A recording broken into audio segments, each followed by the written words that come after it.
Hi, welcome back to Focal Point AFR Talk. I want to mention one thing. Brian Fisher is my name. One thing, a number called 888-589-8840. I want to mention one thing about the story of Paul and the viper on the island of Malta. I think that's where was the origin of that section of the end of Mark's gospel. We talked about this before. The section at the end of Mark's gospel from verses 9 through 20 talks about Christians picking up serpents and they won't be harmed. And we know from history, from textual criticism, that ending was not original to Mark's gospel. It does not belong in Mark's gospel. It was added later by a scribe. Nothing sinister about it, because the gospel of Mark ends abruptly at the end of verse 8. We don't know what happened. The scroll got damaged, lost, and so we don't have the original ending of Mark's gospel. It doesn't exist, or nobody can find it. So some scribe, just wanting to service his patron who's paying good money for a hand-copied version of Gospel of Mark, added an ending of his own, probably 200-300 years later. And we know it was added later because the earliest, most authoritative, and most ancient Greek manuscripts of the New Testament do not have it. None of the church fathers refer to that passage in Mark 16 about picking up serpents and not being harmed.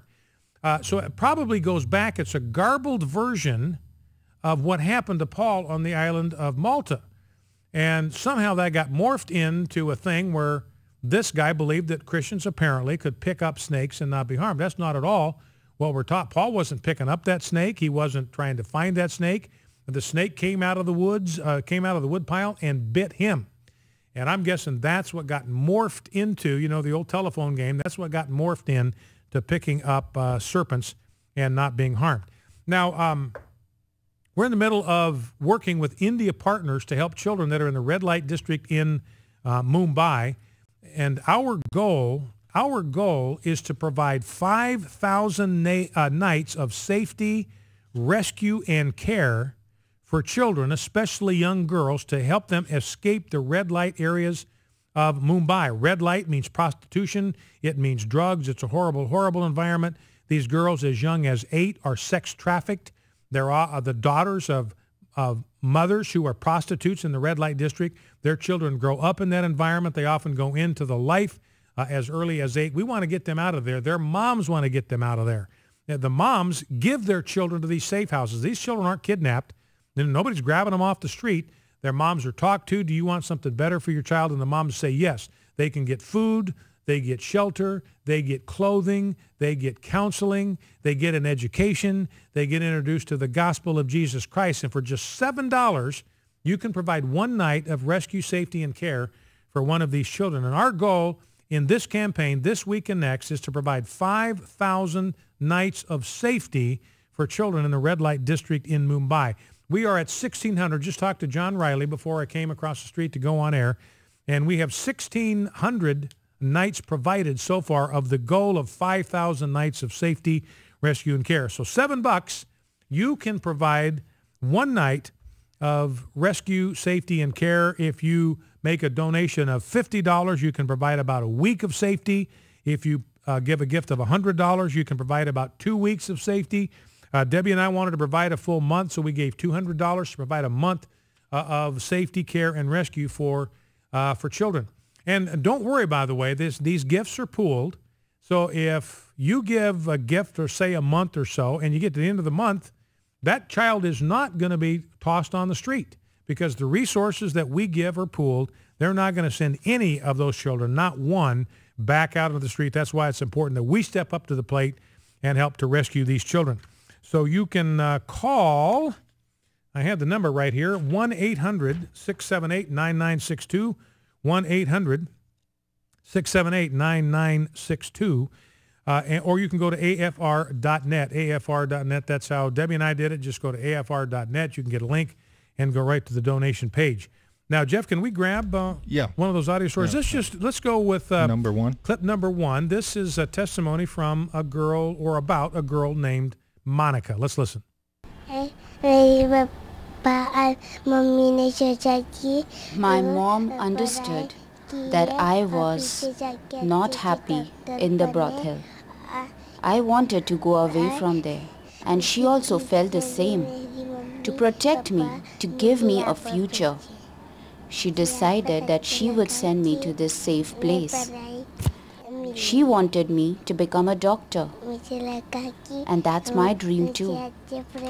She brought me over here, and I was happy to come to this place because I got so many friends. The caretakers of this safe place were so loving. They took care of me. They gave me a lot of love. That's little Monica. You got a dream now of being a doctor because of people like you that care for her.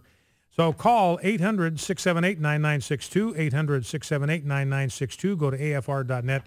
You can donate online. Well, let's go to the phones, 888-589-8840. Let's begin with Lee, Bluefield, Virginia. Lee, welcome. What's on your mind? Yeah, I'd like to ask you a real hard question. Okay. What do we commonly refer to someone who says one thing but consistently does another? Well, that would make them a hypocrite. Is that the word you're looking for? Yes, sir. Mr. Obama's voting record has showed that he does not have any respect for people, children created in the image of God before they're born or even after they're born. He voted to withhold food and medical care from a child that would survive an abortion. That's a hypocrite. And I'd like to say one more thing. Just because he quotes Scripture, that does not make him, anything in my eyes. The devil quoted Scripture to Jesus.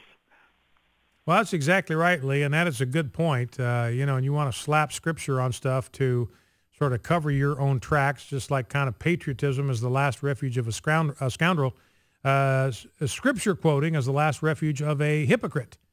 And Lee's exactly right. Thanks for the call, Lee. I appreciate that. Lee's exactly right. Satan memorized Scripture. When he was tempting Christ, he quoted Scripture to Christ word for word from Psalm 91. Didn't miss a word. So he'd memorized Scripture. He knew how to twist it. He knew how to use it. And so that's obviously something that we ourselves have to be alert to, that Satan will even use Scripture in order to deceive us. 888-589-8840. And Lee correctly exposing just a simple statement that President Obama is a hypocrite of enormous proportions. Talking about how killing the innocent is a betrayal of God's will, and yet it's something he supports. It's happening 1 million times a year in America. He supports that. He's enthusiastic about it. He wants to make every employer in America buy prescription drugs for his employees that will kill their babies. So he's on board with that 100%. Let's go to Tim, Salt Lake City, Utah. Tim, welcome to Focal Point with Brian Fisher. Welcome. What's on your mind? Oh, hey, am I on? Yes, you are. Go right ahead. Hey, well, I'm just calling in response to some of the anti-propaganda laws in Russia. Yeah, uh-huh. Well, I think they're doing the right thing. I know some people who were recruited into homosexuality at a young age, and from there, I know they were led to practice Satanism and other things, and I would hate to see that happen to Russian kids. Yeah.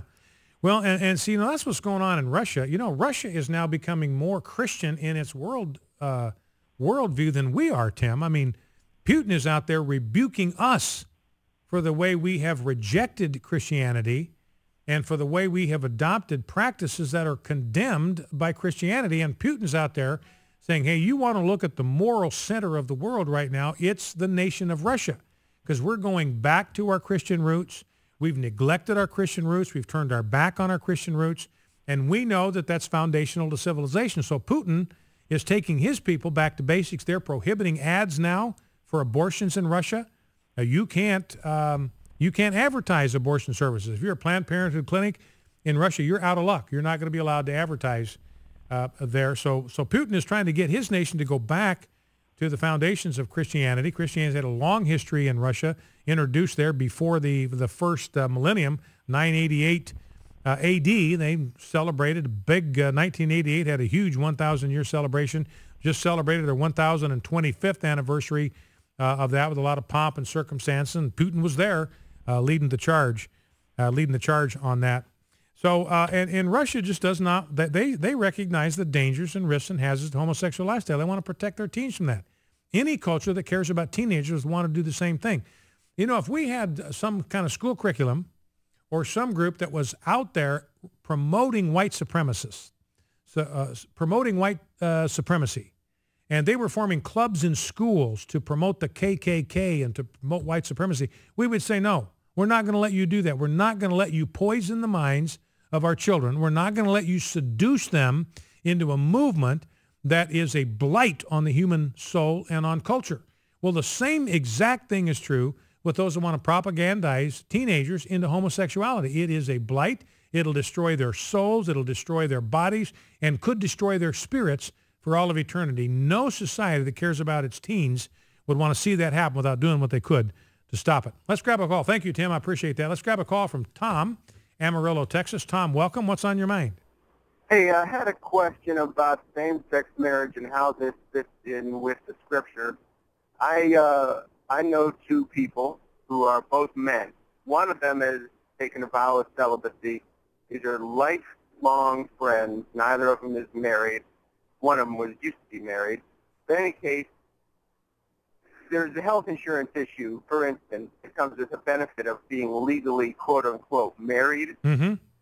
But why does it have to have anything to do with sexual conduct? You know, I don't care about. I'm not interested in other people's sexual business. That's not me endorsing homosexuality. That's me saying I don't want to hear about it. You know, people coming out, so to speak. So stay in, please.